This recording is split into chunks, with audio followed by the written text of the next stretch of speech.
moyununa ildirgen arka ibadatı olsun yürüp. Olsun muhiyat bolunlar. Sosun salavatı köp okundar. Yani gördünger o Allah'tan özü salavat ayttan.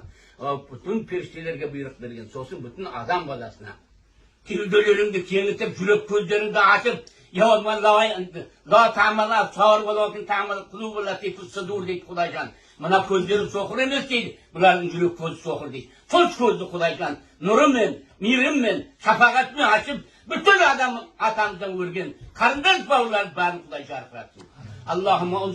Allahümme unsur, man nasra din Muhammed Aleyhisselam, ve accil bi zuhura Hazreti Mahdi Aleyhisselam.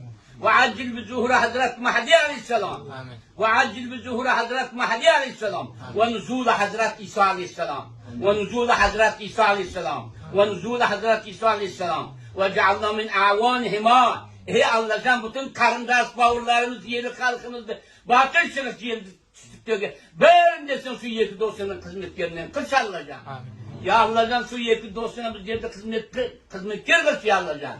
Son zamanımızda bizi 100 yıl burun çıkarlarında görmeyetmek, 100 yıl keyin geçsek görmeyetmek, dalma kolma kol bizim zamanımızda çıkaran deyip dursun. Ya Allah tez çıkarıp çoluklarından bizleri ayırmaz can Allah. Allahümme salli ala seyyidina Muhammedin ve ala aleyhi ve sahibi.